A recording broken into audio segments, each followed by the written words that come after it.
Assalamualaikum, salam sejahtera. Pantau Kerajaan Baru bersama saya Irfan Faruqi. Perdana Menteri Datuk Seri Anwar Ibrahim akan mengadakan lawatan rasmi ke Singapura selama 2 hari bermula esok. Wisma Putra dalam satu kenyataan memaklumkan lawatan itu atas jemputan rakan sejawatannya Lee Hsien Loong. Ia adalah lawatan rasmi sulung beliau ke Republik itu selepas menyandang jawatan Perdana Menteri Malaysia ke-10.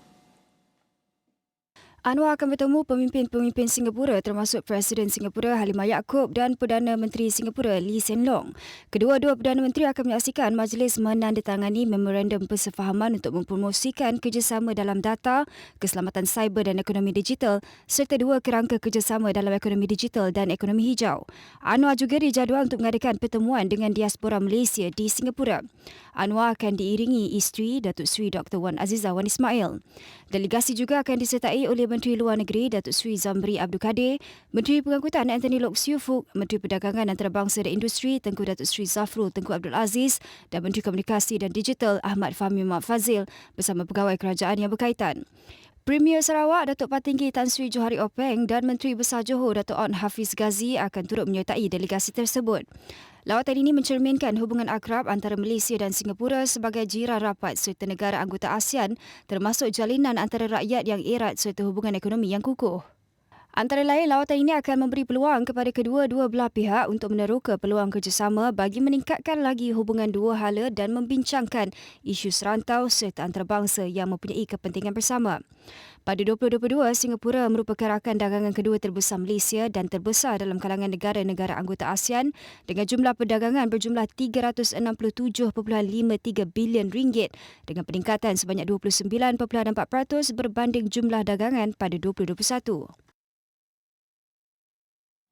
Dan untuk mendalami apakah lagi jangkaan yang akan berlaku sepanjang lawatan 2 hari di Singapura, ketika ini dalam talian bersama-sama dengan Profesor Dr. Ahmad Martada Muhammad, penganalisis politik daripada Universiti Utara Malaysia UUM. Profesor, terima kasih bersama kami di waktu ini. Tapi persoalan utama kita nak tanyakan, apakah perbezaan dan juga tumpuan utama untuk lawatan kali ini? Berbanding dengan Indonesia, pasti fokus kepada apa yang berlaku di wilayah Sabah dan Sarawak berkenaan ibu kota negara di Kalimantan. Tapi di Singapura, apakah tumpuan utama oleh Perdana Menteri untuk lawatan rasmi ini? Okey, pertamanya sudah tentulah ini merupakan lawatan sulung Perdana Menteri ke Singapura, kerana sebelum ini Perdana Menteri telah pun melawat ke Indonesia dan pada kali ini tumpuan utama sudah pastilah bagaimana Malaysia dan Indonesia boleh menjalin hubungan yang lebih erat di antara kedua-dua negara. Kita tahu bahawa Malaysia dan Singapura seringkali mempunyai beberapa isu sehingga mengakibatkan kadang-kala hubungan dua hala sering terjejas. Sudah tentulah dalam konteks ini Perdana Menteri pasti akan meneruskan hubungan baik ini dalam memastikan bahawa apa juga isu-isu yang mungkin menjadi ketegangan di antara kedua-dua pihak dapat diselesaikan secara diplomatik. Dan saya pasti kerana banyak perkara-perkara yang boleh diterokai secara bersama, terutama dari segi meningkatkan lagi hubungan dagangan. Kita tahu Singapura merupakan rakan dagang utama Malaysia di rantau ASEAN ini. Jadi sudah tentulah dalam konteks ini, dalam usaha Malaysia untuk meningkatkan pelaburan-pelaburan asing, sudah tentulah pertemuan ini boleh digunakan oleh Perdana Menteri untuk memastikan bahawa Singapura boleh mengadakan lebih banyak pelaburan-pelaburan di dalam negara, terutama untuk memastikan bahawa ekonomi Malaysia juga akan mendapat faedah daripada pelaburan daripada negara Singapura itu sendiri. Dan dalam konteks yang sama, saya juga melihat antara isu yang mungkin boleh diterokai ialah kerjasama dua hala yang mungkin boleh dimainkan di antara kedua-dua negara untuk memastikan bahawa kestabilan rantau ini merupakan satu perkara yang perlu ditekankan. Apatah lagi kita melihat dalam konteks negara berjiran ada banyak isu-isu yang seringkali menjadi pertikaian bersama seperti tuntutan Kepulauan Spratly dan juga isu-isu seperti tuntutan Pulau Batu Putih yang kita lihat sebelum ini menjadi antara duri dalam daging di antara hubungan Malaysia dan juga Singapura. Jadi sudah tentulah isu-isu yang seringkali menimbulkan ketegangan di antara kedua-dua pihak ini pasti akan dapat dibuat secara rundingan supaya kedua-dua negara akan mempunyai hubungan yang lebih erat pada masa-masa yang akan datang. Dan sudah tentu di samping itu fokus utama ialah perdagangan. Kita tahu bahawa teknologi digital merupakan antara perkara yang menjadi kekuatan kepada negara Singapura. Jadi sudah tentulah Perdana Menteri akan mengambil peluang ini untuk melihat dan meneroka bagaimana teknologi digital itu boleh dijadikan sebagai satu mekanisme untuk sama-sama membantu di antara satu negara dengan negara yang lain. Kita tahu sekarang ini Malaysia sedang berusaha untuk menjadikan industri teknologi digital ini sebagai salah satu pemacu teknologi dan ekonomi pada masa akan datang. Jadi sudah tentulah banyak yang boleh kita pelajari daripada Singapura, kerana kita tahu di Singapura banyak industri-industri ataupun pemain-pemain industri yang berorientasikan teknologi digital itu mempunyai pengkalan-pengkalan di Singapura. Jadi sudah tentulah apabila adanya hubungan baik sebegini, maka Singapura boleh meminjamkan teknologi ataupun membantu negara kita untuk melaksanakan teknologi digital ini dengan lebih menyeluruh. Kemudian yang kedua, saya juga melihat bahawa isu teknologi hijau juga merupakan satu perkara yang sangat penting untuk dilaksanakan. Apatah lagi kita melihat dalam konteks negara ASEAN yang mana antara isu yang sering kali menjadi pertikaian ialah pencemaran alam diakibatkan daripada kebakaran hutan oleh beberapa negara sekitar terutama di Indonesia.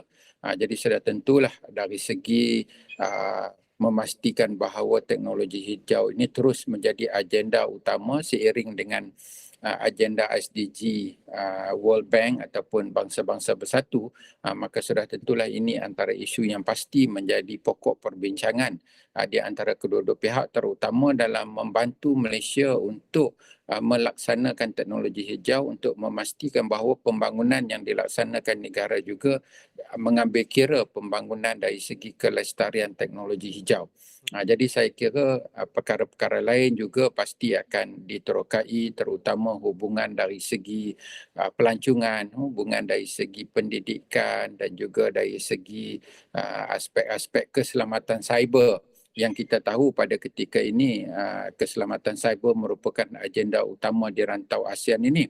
Jadi sudah tentulah dengan teknologi canggih yang ada di Singapura, maka kita juga boleh membantu antara satu sama lain untuk memastikan bahawa ancaman cyber ini dapat dipertingkatkan bukan sahaja di dalam negara masing-masing, bahkan di antara negara. Jadi saya kira ini merupakan perkara-perkara penting yang pasti akan menjadi antara pokok utama perbincangan di antara Perdana Menteri kita dengan Perdana Menteri Singapura. Itu gambaran umum berkenaan dengan apakah antara tumpuan perbincangan yang akan berlaku sepanjang lawatan rasmi 2 hari itu, dan Prof telah pun menyentuh berkenaan dengan ruang ataupun bidang kuasa oleh Menteri Luar Datuk Seri Zamri, juga Menteri Perdagangan Antarabangsa dan Industri Tengku Datuk Seri Zafrul, juga Menteri Komunikasi dan Digital Yang Berhormat Ahmad Fahmi Fazil. Tapi satu lagi, Prof, seorang lagi Menteri Persekutuan yang mengikuti Perdana Menteri dalam lawatan ini ialah Menteri Pengangkutan, iaitu Yang Berhormat Anthony Loke Siu Fuk. Mengapa Menteri Pengangkutan akan ada sekali dalam pertemuan ini? Adakah ini berkenaan dengan perbincangan HSR ataupun ada seperti mana yang dilakukan oleh Menteri Kerajaan Tempatan, iaitu untuk silang perkongsian ilmu khususnya berkenaan dengan pengurusan pengangkutan awak? Ya, bagi saya sebelum ini memang kita tahu bahawa perancangan untuk membina satu landasan kereta api laju daripada Singapura hinggalah kepada Thailand dengan melalui Malaysia merupakan agenda yang seringkali menjadi pokok perbincangan di antara pemimpin-pemimpin Malaysia dan juga Singapura. Dan banyak kali kita lihat bahawa walaupun perbincangan itu telah diadakan beberapa kali, namun dari segi pelaksanaannya itu tidak lagi menyeluruh. Pastilah dengan lawatan yang turut disertai oleh Menteri Pengangkutan, antara perkara penting yang pasti akan menjadi pokok perbincangan juga ialah bagaimana nak memastikan pelaksanaan sistem kereta api laju daripada Singapura sehingga kepada Thailand ini akan dapat berjaya dilaksanakan dengan mengambil kira masalah-masalah yang sebelum ini dihadapi oleh kedua-dua negara. Dan di samping itu pastilah juga Menteri Pengangkutan akan melihat bagaimana sistem pengangkutan awam. Kita mungkin boleh melihat bagaimana sistem pengangkutan awam boleh beroperasi di Singapura dan bagaimana konsep dan idea pelaksanaan itu boleh dilaksanakan di negara kita, mengambil kira perkembangan-perkembangan yang berlaku di Singapura dan mengambil kira teknologi-teknologi yang ada di Singapura untuk kita ambil dan kita laksanakan di dalam negara kita. Jadi saya melihat bahawa Menteri Pengangkutan juga mungkin mempunyai agenda-agenda tertentu bagi memastikan supaya sistem pengangkutan negara kita akan menjadi lebih baik, terutama sebelum ini kita tahu bahawa sistem pengangkutan awam terutama LRT, monorail banyak kali mempunyai pelbagai isu dan masalah sehingga menyebabkan isu pengangkutan awam seringkali dibangkitkan oleh masyarakat yang menggunakan sistem tersebut.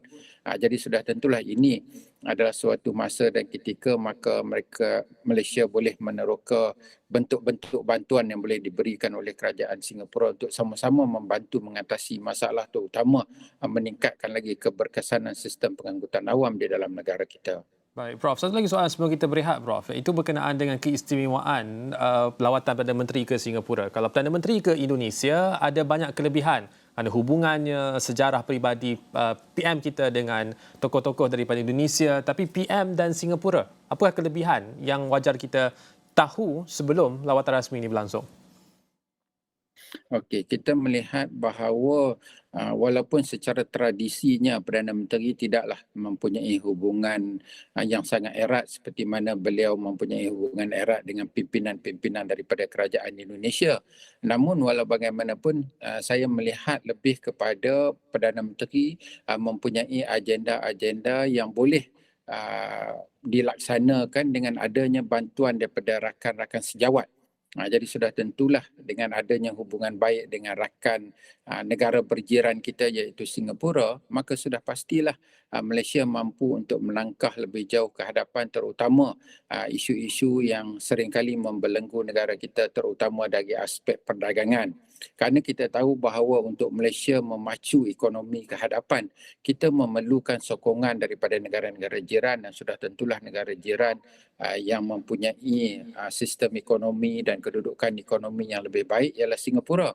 Jadi sudah tentulah dengan adanya pelabur-pelabur asing terutama datang daripada Singapura, maka ia pasti akan membantu merancakkan lagi sektor ekonomi negara kita. Kita tahu bahawa Yang Amat Berhormat Perdana Menteri dalam ucapan awal menekankan bahawa agenda utama kerajaan pimpinan beliau ialah untuk memacu kedudukan ekonomi dalam negara kita supaya menjadi lebih baik pada tahun-tahun yang akan datang, terutama dalam konteks di mana ekonomi dunia sekarang ini berada dalam kegawatan, kelembapan dan sebagainya akibat daripada konflik-konflik yang melanda dunia. Jadi sudah tentulah apa juga cara untuk membantu negara kita memulihkan sektor ekonomi pasti akan diambil peluang dengan sebaik mungkin, dan hubungan dan juga lawatan ke Singapura ini bagi saya merupakan satu perkara yang sangat baik kerana ia memungkinkan bahawa Perdana Menteri boleh membincangkan dengan rakan beliau di sana untuk membantu negara Malaysia untuk meningkatkan lagi kemajuan dan pembangunan ekonomi yang tersekat akibat daripada COVID dan juga kemelesetan ekonomi dunia. Baik. Jadi saya kira walaupun secara personalnya hubungan itu tidaklah sebegitu erat ataupun rapat dengan rakan-rakan pimpinan di Indonesia, namun mempunyai agenda yang sama iaitu memajukan ekonomi, bukan sahaja ekonomi Singapura boleh maju, ekonomi Malaysia boleh maju dengan adanya bantuan daripada Singapura. Namun yang lebih utama saya lebih melihat bagaimana Perdana Menteri sering mengaitkan bahawa pentingnya negara di rantau ini membangun bersama-sama. Jadi saya kira dalam konteks pembangunan ekonomi serantau, maka Malaysia dan juga Singapura boleh sama-sama membincangkan bagaimana peranan Malaysia dan Singapura untuk sama-sama membantu negara ASEAN secara umumnya bagi mendapat faedah apabila kedudukan di negara ASEAN ini sama-sama maju dari sudut ekonomi, maka negara ASEAN ini boleh menjadi satu kuasa ekonomi yang lebih besar dan peranan ini boleh dimainkan sama-sama oleh Singapura dan juga oleh Malaysia. Itu berkenaan dengan hubungan peribadi di antara Perdana Menteri dan juga Singapura. Tapi selepas kita kembali daripada rehat nanti, kita menyentuh juga berkenaan dengan peranan Menteri Besar Johor dan juga Premier Sarawak yang akan turut bersama Perdana Menteri dalam lawatan rasmi ini. Kita berehat seketika, kembali selepas ini.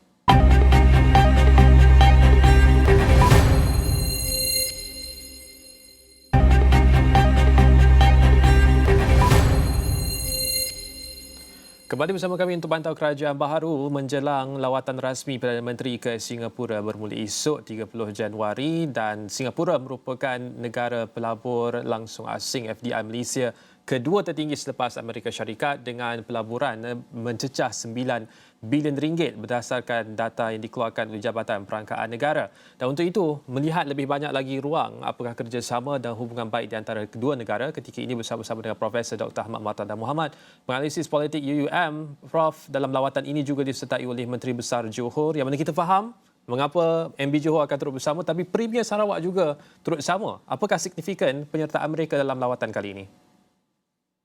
Ini penting kerana kita lihat bahawa apabila adanya hubungan baik di antara Malaysia dan juga Singapura, maka negara-negara ataupun negeri-negeri dalam Malaysia ini juga boleh mendapatkan banyak faedah, terutama negeri-negeri yang dekat dengan Singapura seperti Johor dan juga Sarawak maupun Sabah.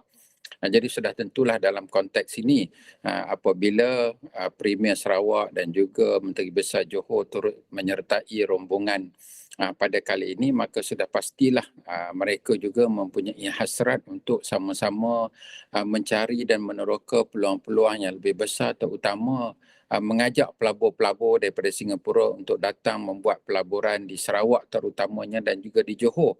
Kita tahu bahawa Johor adalah negeri yang sering mendapat banyak faedah secara langsung daripada pelaburan-pelaburan daripada Singapura sendiri, kerana kita tahu sebagai negeri yang berjiran dengan Singapura, Johor seringkali mempunyai banyak peluang-peluang untuk mendapatkan faedah daripada perniagaan apabila terutamanya dari sudut pelancongan rakyat Singapura datang untuk melancong ataupun membeli belah di Johor, maka sudah tentu faedah itu akan dapat dinikmati secara langsung oleh negeri Johor.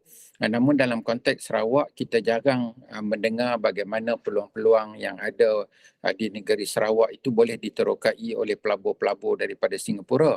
Mungkin inilah masa dan ketika di mana dengan adanya lawatan sebegini, maka Sarawak boleh menjadikan peluang sebegini untuk mengajak dan memberikan ruang dan peluang yang lebih besar kepada pelabur-pelabur daripada Singapura untuk datang membuat pelaburan di Sarawak. Kita tahu potensi Sarawak sangat besar kerana sumber bumi yang sangat banyak, dan kita juga lihat bagaimana sumber hutannya juga sangat banyak yang boleh diterokai dan mendapat banyak faedah daripada pelabur-pelabur asing, terutama daripada Singapura sendiri.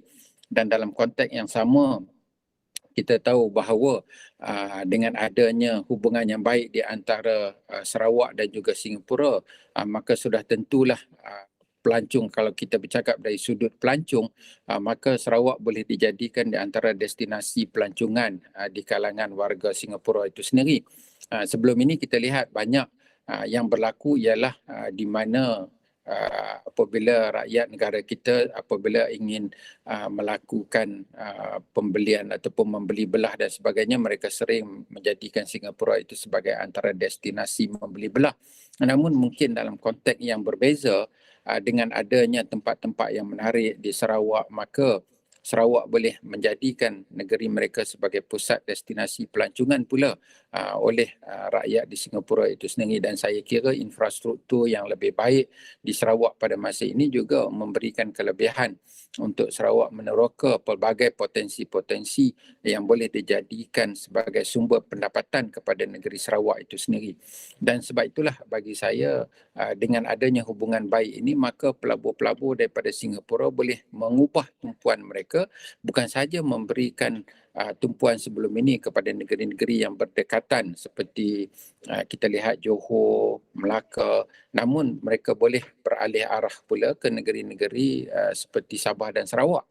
Dan sudah pastilah Sarawak mempunyai keinginan juga supaya pembangunan ekonomi boleh dimapankan lagi dengan pelabur-pelabur asing, terutama daripada negara berjiran seperti Singapura. Sebelum ini kita tahu bahawa lawatan Perdana Menteri ke Brunei juga turut memberi kesempatan untuk Perdana Menteri memberikan peluang-peluang kepada kerajaan Brunei untuk melakukan lebih banyak pelaburan di negeri-negeri yang berdekatan seperti Sarawak maupun Sabah.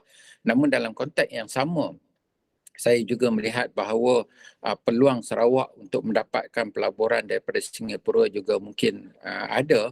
Jadi inilah masa dan ruang di mana apabila Premier Sarawak sendiri turut menyertai rombongan lawatan ini, maka sudah tentu beliau akan dapat pertama menunjukkan bagaimana potensi-potensi Sarawak itu kepada pelabur-pelabur di Singapura, dan dalam masa yang sama mungkin boleh memberikan pelbagai insentif-insentif yang boleh menggalakkan pelabur-pelabur daripada Singapura untuk datang dan membuat pelaburan di Sarawak. Jadi saya kira kalau sebelum ini tumpuan pelabur-pelabur dari Singapura mungkin kepada Johor ataupun Melaka, negeri-negeri yang berdekatan, tetapi kali ini mungkin dengan adanya rombongan daripada Premier Sarawak itu sendiri, maka mereka boleh meyakinkan bahawa pelaburan juga boleh disalurkan kepada negeri lain seperti Sarawak. Dan oleh itu, Prof, hubungan di antara Malaysia dan Singapura pastinya kita pergi jauh ke belakang dalam sejarah yang kita kongsi secara bersama. Tapi untuk rakyat di antara kedua negara, timbul sebelum ini isu-isu berkenaan dengan bagaimana rakyat Singapura yang datang ke Malaysia isi minyak menggunakan minyak subsidi, dan ada beberapa perkara yang mengguris hati kedua-dua belah pihak. Tapi untuk kehadapan ini, kalau kita boleh pilih satu isu yang paling penting yang dekat dengan rakyat Malaysia, apakah perkara tersebut yang wajar dibangkitkan oleh Perdana Menteri dan diselesaikan dalam masa jangka pendek ini? Okey, sudah tentulah kita lihat bahawa antara isu yang menjadi pertikaian di antara kedua negara kerana kita lihat banyak kali sudah diutarakan oleh kerajaan berkaitan dengan isu air. Ini juga antara isu yang seringkali membelenggu di antara hubungan kedua-dua pihak. Bagaimana perjanjian air di antara negara kita dan juga negara kita seringkali dibangkitkan. Kemudian isu yang sering kali menjadi antara tumpuan ialah isu tuntutan pulau-pulau di rantau ini seperti Pulau Spratly, Pulau Batu Putih dan sebagainya. Jadi bagi saya kita melihat banyak desakan daripada masyarakat terutamanya supaya kerajaan memberi lebih banyak tumpuan bagi menyelesaikan kemelut tuntutan Pulau Batu Putih, yang mana walaupun keputusan itu telah dibuat di Mahkamah Antarabangsa, namun sebenarnya banyak fakta-fakta yang memihak kepada negara kita. Jadi rakyat mahukan supaya isu ini diambil perhatian oleh Yang Amat Berhormat Perdana Menteri untuk cuba mencari jalan bagaimana tuntutan-tuntutan itu dapat diselesaikan secara diplomatik di antara kedua negara. Jadi bagi saya inilah antara isu-isu yang perlu diberi perhatian oleh kerajaan, terutama apabila kritikan daripada masyarakat bagaimana isu tuntutan Pulau Batu Putih itu perlu dijadikan antara agenda utama perbincangan di antara kedua-dua pimpinan negara supaya penyelesaian itu dapat dicapai dengan baik, dan supaya apa juga pertikaian-pertikaian itu boleh dibuat di dalam antara meja rundingan di antara kedua-dua pihak secara lebih diplomatik tanpa boleh merenggangkan hubungan baik sedia ada di antara kedua-dua negara. Jadi saya kira sudah tentulah kerajaan Singapura juga perlu akur bahawa tuntutan Malaysia yang dibuat ke atas Pulau Batu Putih itu adalah berdasarkan kepada justifikasi sejarah, dan sudah tentulah mereka juga perlu memberikan pertimbangan-pertimbangan yang sewajarnya terhadap tuntutan-tuntutan sebegini supaya pada masa-masa akan datang hubungan-hubungan ataupun isu-isu yang boleh merenggangkan hubungan diplomatik itu dapat diselesaikan secara lebih baik melalui meja rundingan di antara pimpinan kedua-dua negara.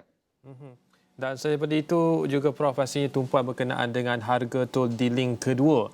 Mandangkan mata wang Malaysia sedikit melemah tapi ketika ini mengukuh daripada hari ke hari, apakah isu itu juga akan dibangkitkan khususnya untuk manfaat rakyat Malaysia yang bekerja di Singapura supaya mereka boleh mendapat nilai kadatur yang lebih memberikan faedah kepada mereka?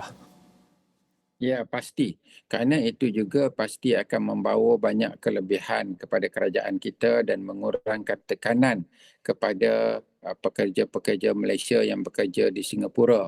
Jadi sudah tentulah dengan kadar pertukaran mata wang yang agak menyembelahi Singapura pada ketika ini, maka apa juga kaedah-kaedah yang mampu mengurangkan tekanan dan bebanan kepada masyarakat Malaysia yang bekerja di Singapura pasti akan dibincangkan secara serius, terutamanya bagi mencari penyelesaian yang lebih konkret, bukan saja untuk menyelesaikan isu-isu yang perlu diselesaikan secara segera, bahkan dalam kerangka yang lebih utama ialah menjaga hubungan baik di antara kedua-dua negara. Baik, terima kasih Profesor Dr. Ahmad Martada Muhammad, penganalisis politik UUM bersama kita untuk berkongsi berkenaan dengan situasi ataupun apakah jangkaan daripada lawatan rasmi Perdana Menteri Datuk Seri Anwar Ibrahim ke Singapura bermula esok selama 2 hari, dan ada banyak perkara yang dibangkitkan oleh Prof sebelah tadi berkenaan dengan isu pengangkutan awam, teknologi hijau, teknologi digital, juga ekonomi digital dan juga hal-hal yang dekat dengan rakyat Malaysia yang dibangkitkan pastinya adalah untuk manfaat rakyat Malaysia dan juga hubungan diplomatik di antara kedua negara. Seperti mana yang Prof jelaskan tadi, walaupun tidak ada hubungan politik yang rapat di antara dan istimewa antara Perdana Menteri seperti mana yang berlaku dengan tokoh-tokoh daripada Indonesia, tapi hubungan Malaysia dan Singapura pastinya penting untuk terus dijaga, memandangkan Singapura merupakan pelabur ataupun yang memberikan sumbangan FDI kepada negara kedua tertinggi selepas daripada Amerika Syarikat, dan juga hubungan pasti berkenaan dengan tuntutan-tuntutan kepulauan dan juga tanah dan juga teritori yang disebutkan oleh Prof tadi akan dibincangkan dan diharapkan dibincangkan dalam pertemuan antara Perdana Menteri dan juga Menteri Persekutuan, Menteri Besar Johor dan juga Premier Sarawak dalam pertemuan 2 hari itu. Sekali lagi terima kasih Prof Dr. Ahmad Martada Muhammad, penganalisis politik UUM bersama kita untuk pantau kerajaan baru ketika ini. Apapun, kita tangguhkan perbincangan untuk waktu ini dan terus ikuti kami di Astro Awani untuk perkembangan lanjut. Sekian daripada saya, Irfan Faruqi. Sampai jumpa lagi.